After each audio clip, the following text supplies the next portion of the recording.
Hello everyone, Ross here at Teacher Talker. I've got a new resource for you which is inspired by over a decade, potentially 15 plus years of classroom research and widespread access to a resource you might have seen or used, the 5-minute lesson plan. And actually this template, this format, I've replicated in over 50 different formats for all aspects of school life.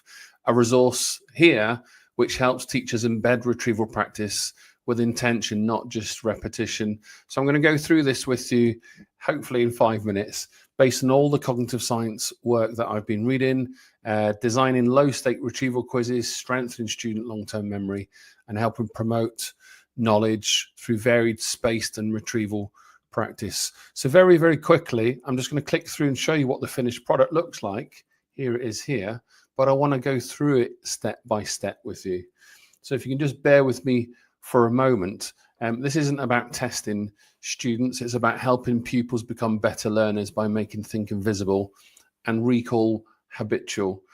So why 5 minutes? Well, it should be simple to plan, easy to adapt for you as a teacher, and embed into the rhythm of your day-to-day teaching. So without further ado, let me just go through each step one at a time. I'm just going to move myself out the way. There we go. I'll go with this one actually. So step one, following the same template methodology, the big picture, this is where does your retrieval activity fit in to the grand picture of your curriculum plans? What prior knowledge should be reactivated?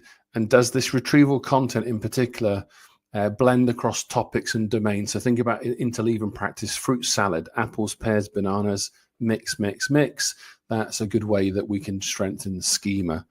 Step two, we're looking here at retrieval objectives. What do you want your students to retrieve? What misconceptions are you checking for?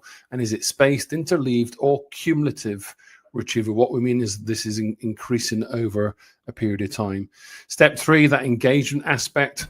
What will you make in terms of retrieval? Is it going to be a game, a challenge, a routine? How are you going to motivate students to take part without that assessment pressure? How they're going to see their progress accumulate over time, and how are you going to reduce the stress? If we increase stress, we reduce our ability to retrieve. And then you've got this aspect here. I think about something I would call near versus far transfer. So we're thinking about how we apply knowledge into unfamiliar situations. Behind this full resource, you've got templates to help bring it to life. But I guess in this stage here, we're thinking about the engagement, but also how you're going to help mix those methods to ensure students can apply what they are being quizzed on in unfamiliar situations in the future. So think knowledge, physical location, time of day, the task, and the format. For the planned, of course, all lessons should have a planned question, but what key questions are you going to ask? How are you going to mix the low stakes kind of questions between recall, application, higher order, those kind of things. Next stage here, we go into the model and thinking process. So, you know, what aspects you're going to model, how are you going to ask students to think about how they knew or didn't know the material they've been tested, and again, how can you vary the strategies? Our next stage here is feedback without the scores. So as soon as we apply a score, 7 out of 10, that's an assessment strategy, excuse me, not a learning strategy. So think carefully about that aspect. How will you deliver the retrieval practice, and how are you providing that feedback? Last few stages from me, the intervention retrieval, who's going to need some targeted support, who's going to benefit from a slower or a more scaffolded approach.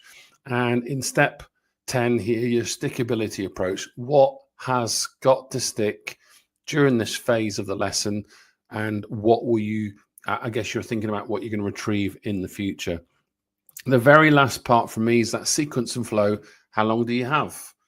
Where is it taking place? At what point in the lesson? How long is it going to go for? You know, all those different things we need to think about when we are designing lessons.